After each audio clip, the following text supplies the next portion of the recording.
We usually have a super chilled out Where Are They Now episode as a YSL series closes, but so many things have happened since the start of Wimbledon that the question should be broadened and taken more seriously.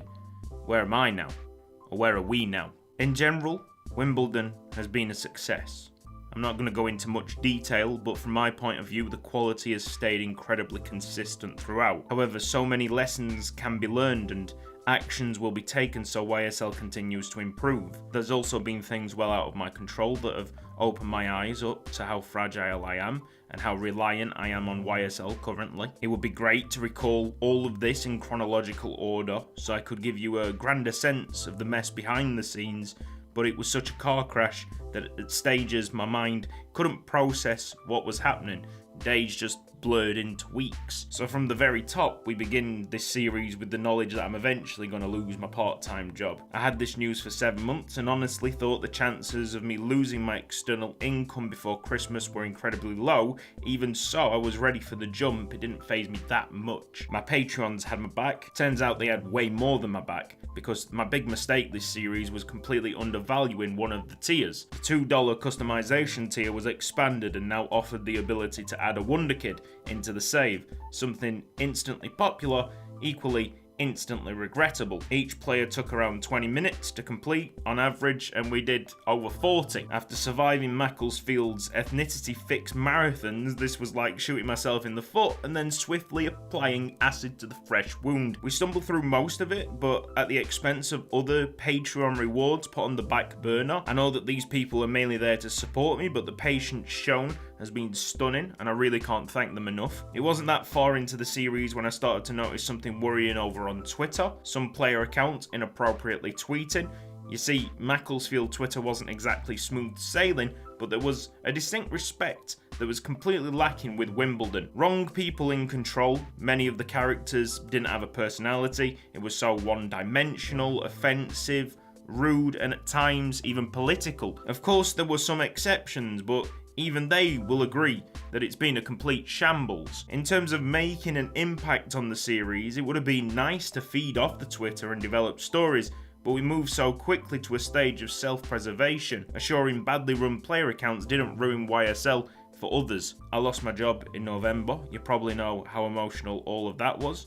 And then here comes 2020, easily the most challenging year of our collective lives. Some say that I've had it rough with 3 illnesses in 5 months, but I consider myself very fortunate. My family is safe at this moment in time, and that's all that matters. Yeah, I could have done without the recent food poisoning, but it happens. I hope that this year would be significant for my social life. Meeting my girlfriend was the first of many positive goals I wanted to set myself, but you know, global shutdown and everything. It's not all bad though. The garden really enjoys my company. I spent 9 hours out there yesterday. Let go of all my troubles and sat back as the world passed me by. Peace.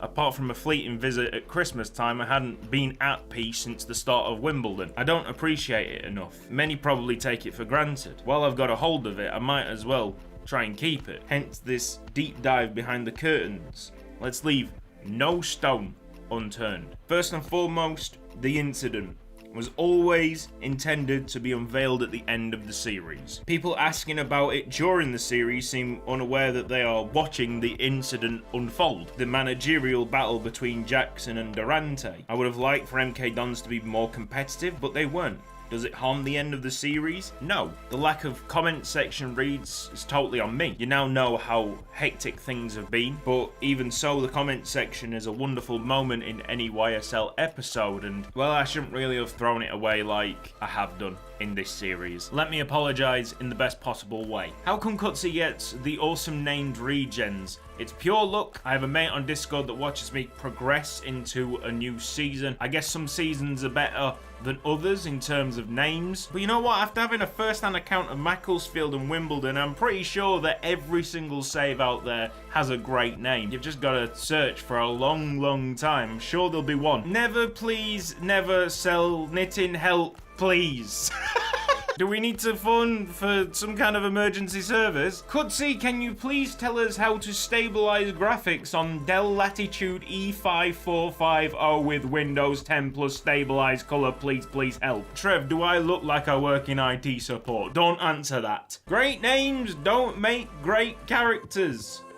They are still great names, Jonathan. Every striker on the planet is gangster till they hear the cluck. Schnegg is the type of guy to hurt himself with a first aid kit. I don't know. I feel like I've read these comments before. But we move. Marvelous Billiat is not the Golden Roy of this series. That's Enzo Bardi. Oh yes, wise words from Chaboy17 here. Obby Jacket's gay. The game is actually difficult. Cuts to Calamo Flannery blitzing through the defense. Delabo Bekic could kick me in the ribs and I'd say thank you. I need advice, lads. Eat your vegetables. Don't take business studies at GCSE. May I suggest stop spreading lies about the production of this series in the comments section? Or is that a bit too much? If this series was made into a movie, which actors would play the various roles? I'd want Okonkwo to be played by Idris Elba. Sexy bastard. Anyone else think Calamo Flannery isn't actually that good? Whatever he doesn't have in technical ability, he makes up in something else. The 4-2-4 formation is not working. Shh.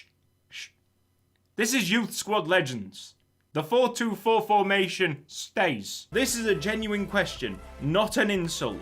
But does he have any form of autism? How am I supposed to respond to that, Victor? Many people have asked, when are you going to change the introduction to this series? And I didn't feel like it was necessary. The only time we've changed an introduction to a series, I think, was the last one, Macclesfield. The Wimbledon one, from the get-go, just felt right. It felt like it captured what AFC Wimbledon are. Manitas means big hands in Spanish. I guess him and Rude Penis would be great pals.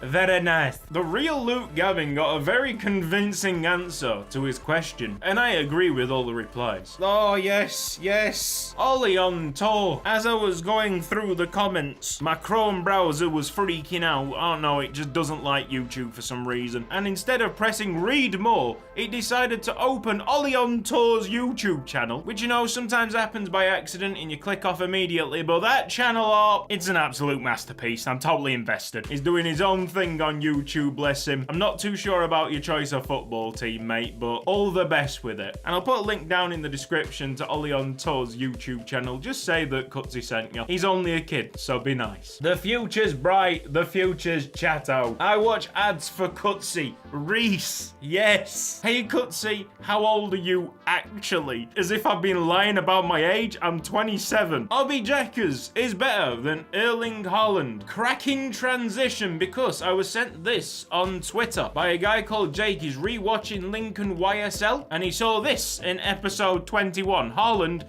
joining Port Vale. What? Do a separate channel where you play Fortnite. I'm 27 years old. Cutsy, I love you. Please have my wife. Yeah, isn't it funny? Now that I've got a girlfriend, people offering women to me. Back when I was alone, nothing like this happened. You've got charisma. Yes, Noddy was a banging show. Put some respect on Noddy's name. Another positive comment coming all the way from Hawaii. YSL touching all four corners of the globe. I understand, it's spherical. It's just a...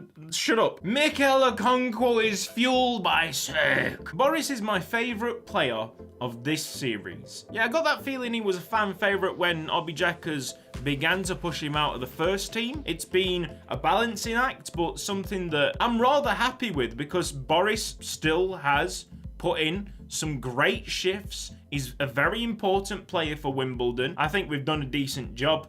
You might agree, you might disagree. Put it in the comments section, I'll read it. Roses are red, you have my trust. Hans Maripan needs time to adjust. And for you, Christopher, I will update the save file in the description. How about that then?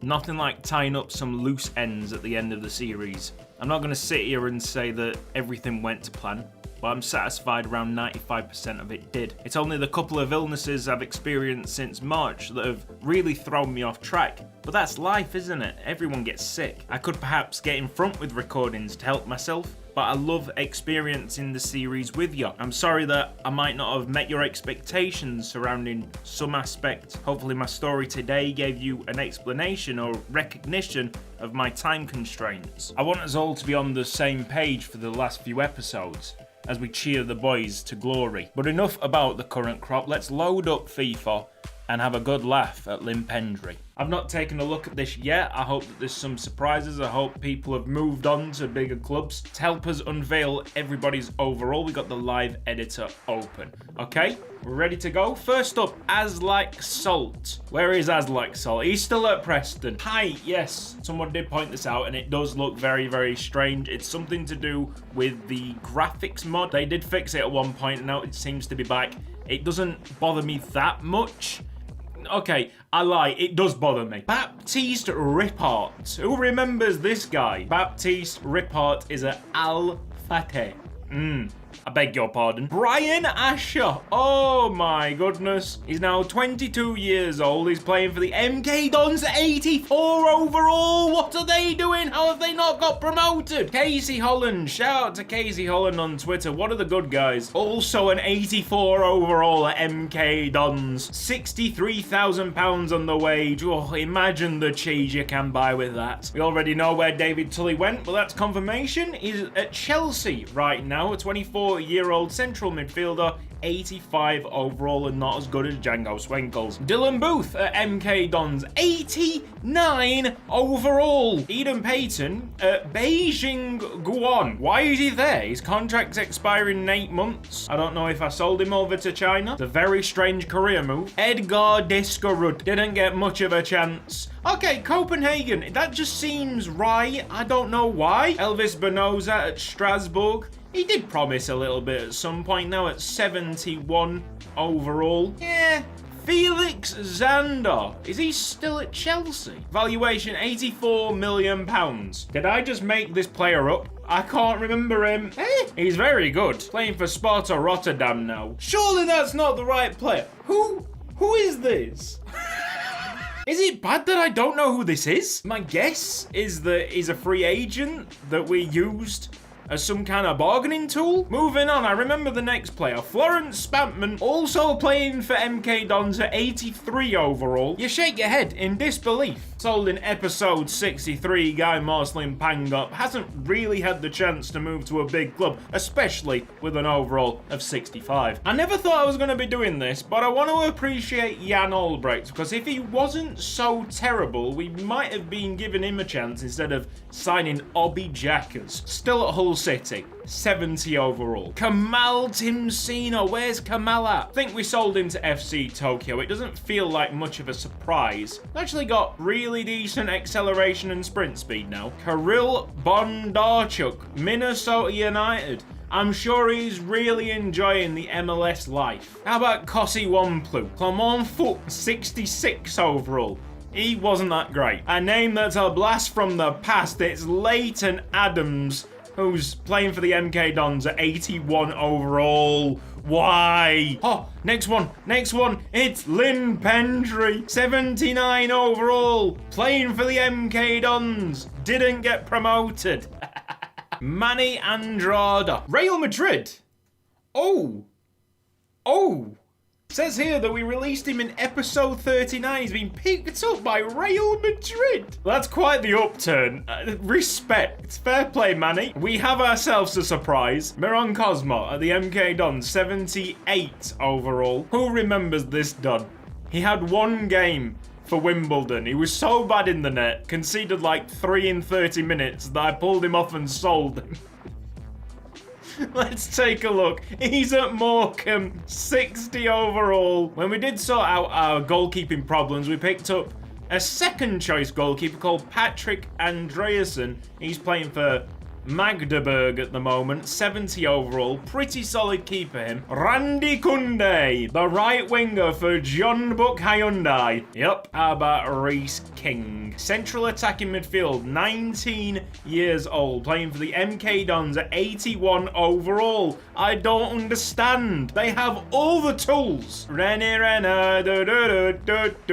I'm gonna guess it's the striker playing for Tianjin Tader. Oh no. Oh, that's a disservice. I'm sorry, Rennie. How about Richard Baxter? 81 overall, playing for the MK Dons. Rory Hood, 81 overall, playing for the MK Dons. They've got a better team than some Premier League sides. Ryan Twine, 85 overall centre-back for the MK Dons. Surely after seeing this, you might be thinking, oh, actually, yeah, Cutsy might have tried to get these boys promoted. Yeah, yes, I did. How about Sarkis Savan? I love Sarkis Savan. Clearly didn't love him enough to give him a good potential. A CD Tondela, but you know what? That's better than being at MK Dons, mate. Tommy Osborne. Whoa. Carlisle United right back, 58 overall, poised, ready to join the EDL. Valentin Carbiar is a central midfielder at Mets. That's quite interesting, I think. 2 more to go. We got Woyo Enemy Ella playing alongside Jan Ulbrecht at Hull City, 71 overall. And finally, the madman Zimri Amolo, 66 overall, playing for QPR, and that's the reason why MK Dons haven't got promoted, because they don't have Zimri Amolo. This has been Cutsy. Thank you ever so much for watching this episode of Youth Squad Legends. If you've enjoyed it, then please give the video a like. If you're not subscribed around here yet, then press the red box down below and the bell icon for mobile notifications. I will see you next time.